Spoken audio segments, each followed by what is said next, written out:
Phone tapping కేసులో దర్యాప్తు కొనసాగుతోంది. దానికి సంబంధించిన బ్రేకింగ్ న్యూస్ చూస్తున్నాం. మూడో రోజు రాధాకిషన్ రావు పోలీస్ కస్టడీలో అయితే ఉన్నారు. నిన్న స్వల్ప అస్వస్థతకు గురయ్యారు రాధాకిషన్ రావు. నల్గొండకు చెందిన ఇద్దరు కానిస్టేబుల్లను అరెస్ట్ చేసినట్లుగా తెలుస్తోంది. ఇదే అంశానికి సంబంధించిన మరింత సమాచారాన్ని మా క్రైమ్ బ్యూరో చీఫ్ కృష్ణ అందిస్తారు. కృష్ణ, చెప్పండి. ఫోన్ ట్యాపింగ్ కేసులో దర్యాప్తు అయితే కొనసాగుతున్నట్లుగా తెలుస్తోంది. దర్యాప్తుకు సంబంధించిన లేటెస్ట్ డీటెయిల్స్ ఏ విధంగా ఉన్నాయి? మాధురి, ఫోన్ ట్యాపింగ్ కేసు వ్యవహారానికి సంబంధించి ఈరోజు మూడో రోజు కస్టడీలో భాగంగా రాధాకృష్ణరావు విచారించనున్నారు. నిన్న మధ్యాహ్నం ఒక్కసారిగా ఆయన ఐదుకి రావడం, ఆ తర్వాత కళ్ళుగురి పడిపోవడంతో వెంటనే అప్రమత్తమైన శిక్షాధికారులు వెంటనే వైద్యుల బృందాన్ని బంజారాహిల్ పోలీస్ స్టేషన్ పిలిపించి ఆ తర్వాత ఆయనకు వైద్య పరీక్షలు నిర్వహించారు. ఒకవేళ పరిశీలించిన డాక్టర్లను అత్యవసరం అనిపిస్తే ఆయన ప్రైవేట్ ఆసుపత్రికి తరలించి చికిత్స అందించేందుకు వాహనం కూడా సిద్ధం కూడా చేయడం జరిగింది.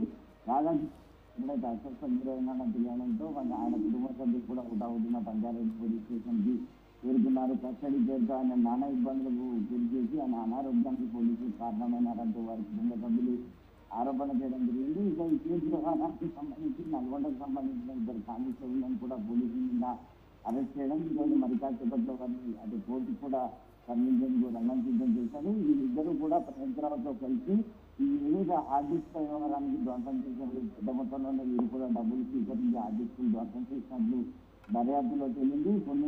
ఒక వ్యక్తి ఒక కానిస్టేబుల్ ఆర్థికాన్ని ఏదైతే వికారాబాద్ అటవీ ప్రాంతంలో పడేస్తే మరో వ్యక్తి నాగోల్ నుంచి మధ్యలో పడేసినట్టు కూడా జరిగింది. వాటి అన్నింటి కూడా పోలీసులు ఇప్పటికీ రికవరీ చేశారు. అయితే ఇక ఈ రాధాకృష్ణరావు వ్యవహారానికి సంబంధించి ఎవరెవరు ఫోన్ ట్యాపింగ్ చేసి ప్రభాకర్ రాజుని చేయించారు, పెద్ద మొత్తంలో డబ్బులు వసూలు చేశారన్న విషయంపైన కూడా అధికారులు ఆరోపించి వాటి స్టేట్మెంట్ కూడా రికార్డ్ చేశారు. ఈ సైబీలో పనిచేసే వాళ్ళు కాకుండా బడ్జెట్ డిపార్ట్మెంట్ అంటే పోలీస్ శాఖకు సంబంధించి ఇతర ఏదైతే వేరే శాఖల్లో పనిచేస్తున్నా వారు ఎవరెవరు సహకరించారు అన్న కోణంలో కూడా దర్యాప్తు అవుతుంది.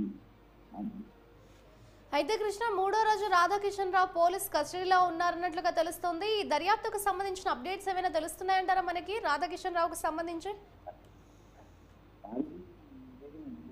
9:30 గంటల ప్రాంతంలో ఆయన విచారణ చేపడతారు అధికారులు. ఆ తర్వాత సాయంత్రం 6 గంటల వరకు కూడా విచారణ చేస్తున్నారు. అంతేకాకుండా ఆయనకు వైద్య పరీక్షలు కూడా నిన్న 2 దానికి సంబంధించిన వైద్యుల బృందాలు కూడా పోలీస్ స్టేషన్లో సిద్ధంగా ఉంచడం జరిగింది. కేవలం మరోసారి కనుక ఈ రాధాకృష్ణరావు ఆరోగ్యం కనుక ఇబ్బంది పెడితే ఆయన ఆసుపత్రికి తరలిస్తామని చెప్పేసి అధికారులు కూడా చెప్తున్నారు.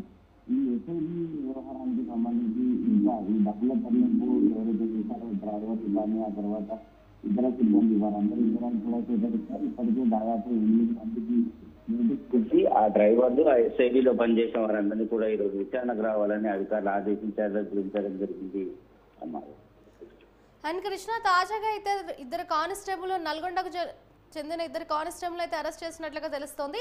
వీరిని ఎటువంటి అంశాలపై ప్రధానంగా ఫోన్ ట్యాపింగ్ కి సంబంధించి ప్రశ్నించే అవకాశం ఉంది? ఇంకా ఎంతమందిని ఈ ఫోన్ ట్యాపింగ్ కి సంబంధించి అరెస్ట్ చేసే అవకాశం ఉంది? మనకి ఏమైనా తెలుస్తోందంటారా కృష్ణ? అదే నల్గొండ జిల్లాకు సంబంధించిన కానిస్టేబుల్ ఇద్దరు కూడా ఈ ప్రణీత్రావుతో కలిసి హార్డ్ డిస్క్ ధ్వంసం చేసిన చేస్తూ ఉంటారు. సో ఈ క్రమంలోనే వారిద్దరిని కూడా విచారణ చేసి వారిని ఎంత మొత్తం వివరించారు, ఎవరు హార్డ్ డిస్కులు ధ్వంసం చేయమన్నారు, స్టేట్మెంట్ ఇచ్చారు.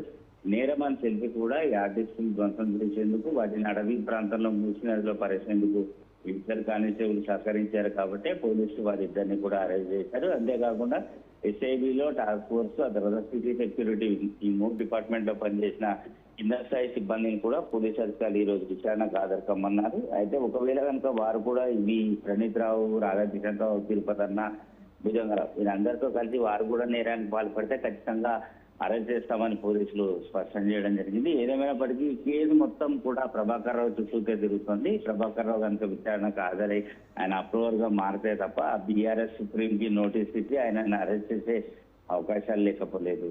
Madhuri. Right, thank you Krishna.